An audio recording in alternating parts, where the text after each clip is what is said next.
Hey everyone, Kane here, and in this video we're gonna go back to talking about heroes. So, the hero that we're gonna touch in this video is Avalon. What can you do with him, where can you use him, and why you should upgrade him.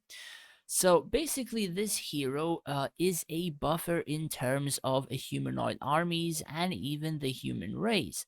So basically he can buff the human archers to do more damage, furthermore reduce their morale decay, and in a sense majority of the time if you level this particular ability to level 10-ish, they won't really be morale collapsing or running away as fast as they would without this ability, or if it's kind of low. Now, majority of the time I've seen like the archers almost never run away, but there are some nuances if your damage is pretty hard or pretty high. If you have some CC on those archers, they still may run away, so some sets can actually stop that at least in the first 20 seconds, or an artifact as well. So, starting with equipment. So the current equipment that I'm using is basically because I'm playing something like a lich. I'm not really playing humanoid races like Rakan or human.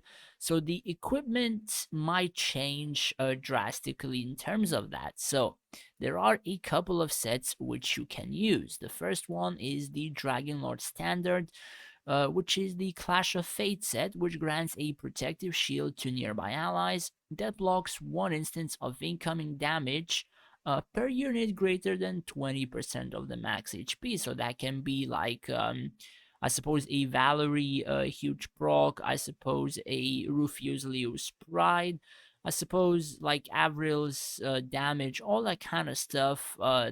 Could potentially block an instant one hit or an instant kill on some of your stuff. This, do keep in mind, also works on your dragon. So if you have this and you have it on your dragon or close to your dragon, it's gonna help out. Though do keep in mind that a lot of people make a mistake with this particular hero. You cannot have Avalon near your dragon. You have to use another general if you want to use this set near your dragon. The reason being, if you have a high level Warhorn, your dragon is just going to literally run into the backline of your enemy. And if he does that, the heroes and the enemy archers will one shot your dragon rather quite quickly. And you don't want that to happen. Otherwise, you're gonna lose the fight in the next like 20 seconds after your dragon dies without any chance of actually winning. So do not place this hero near your dragon, just letting you know. And the other set is from the dragon. The morale of nearby troops will not collapse for first 20 seconds at the start of the battle. So majority of the time people use this particular set near Rakan archers, near Deadeyes, near human archers even, so they don't run away very early if damage or even CC lands on them. So you can go two ways on this, and also you have quite a few other generals which you can also place them, like Avalon, Atlanta, I think you have Talk, and also you have Grims, but you're not really gonna use Grims almost anywhere. So those are the two sets. Now, in terms of weapon, the thing is, majority of the time I kind of use something which would increase his command.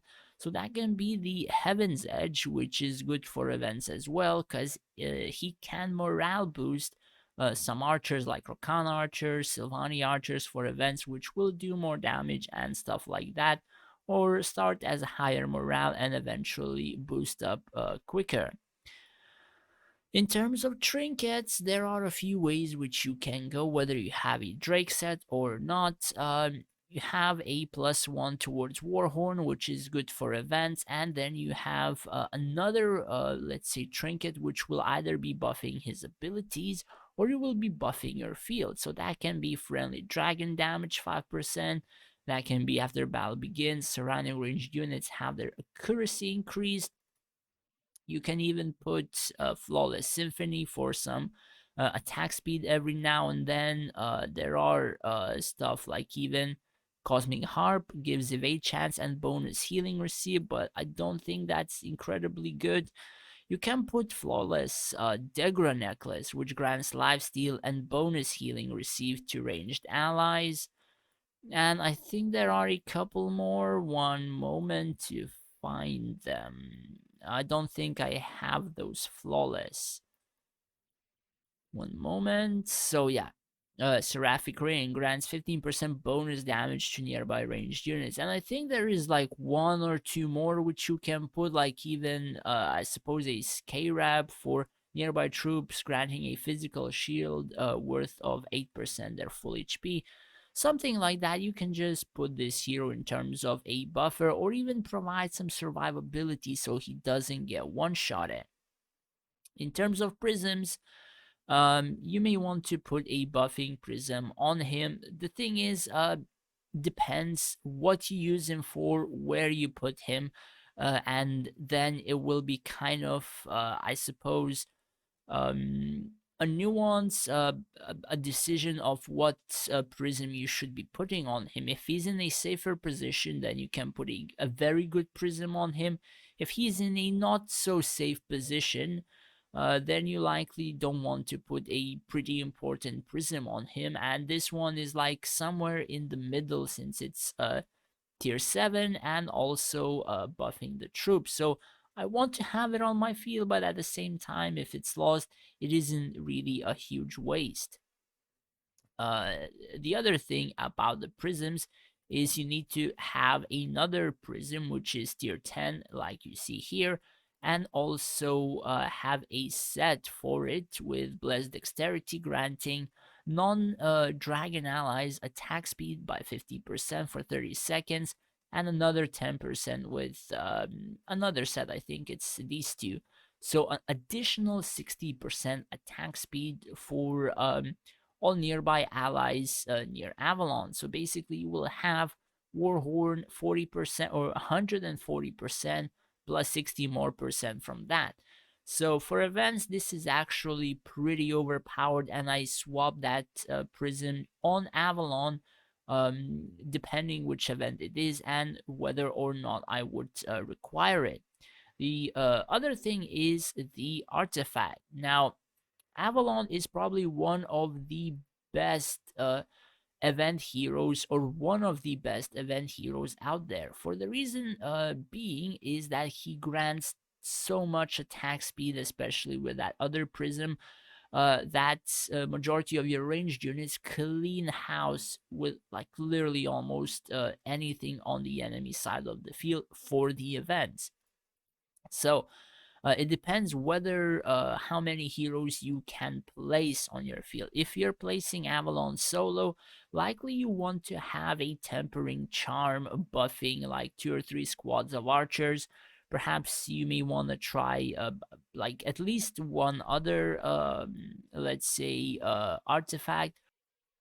But if you can place more than one hero, then you may want to place Mirror of Reality. Then you can place 6 squads of archers, or even more heroes and more squads of archers. And then you're gonna be buffing almost your entire field with like literally 200% attack speed.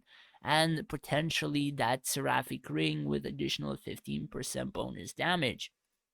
So that sort of a thing is quite overpowered. So do keep in mind, again, this is one of the best PvE heroes that you can have and build. Abilities, you're gonna want to have Warhorn level 10 or at least 9. If you're playing human, you have to have Archer Mastery and the Ardent Aura as high as possible. If you're playing Rakan or Deadeyes or stuff like that, you have to also get this ability to level 10 with a specific trinket. So you probably would be having this trinket and then another trinket which would be buffing the Ardent Aura. Aside from that, yeah, that's I suppose pretty much it in terms of abilities. It doesn't have that much else. Now, in terms of potential, I have this on might and stamina because eventually I will be swapping back to Rakan, and I will really need to reset for a lot of Linari. So, or rather, why should you upgrade his potential?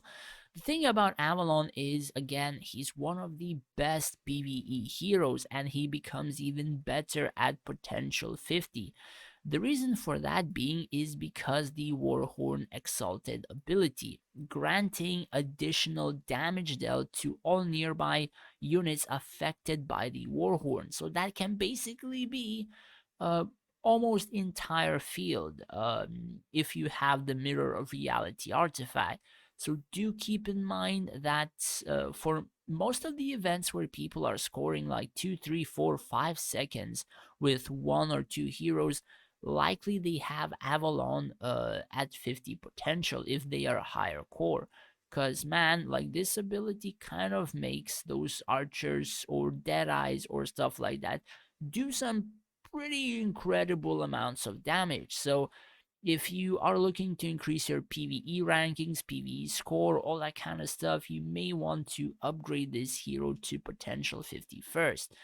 Now, for the meanwhile, I'm kind of upgrading Talk and will be testing, but if Talk doesn't really provide me that much, since I'm not playing Rakan at the moment, I will likely swap to Avalon potential 50 to play events a lot better. So yeah, you have to have this particular hero at level 50 potential for PvE content, and that is required for majority of the players. If of course you can spare the I suppose 130,000 potential potions. So yeah, do keep that in mind. And aside from that, hero mastery really depends on your hero and what you do with the hero. In a placement where I have put him or events, I put him on command 10. Every or so seconds boosts the attack and attack speed of nearby troops. So since I have Mirror of Reality, etc., etc., there's two Avalons and it's buffing the attack and attack speed of, again, likely about half of the field, or almost all the field if they're alive, stuff like that. So essentially, you may want to have command 10 or some other stuff. I suppose could be this.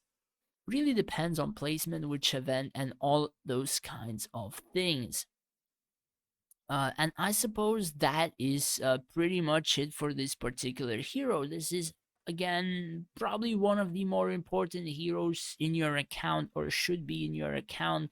Unsure if very early I kind of forgot whether or not I really used him in majority of my content when I started out or stuff like that. However, at the current stage where I'm at, like 12.5 million core almost, he's probably one of the main PvE content heroes as he is. So yeah, do keep that in mind.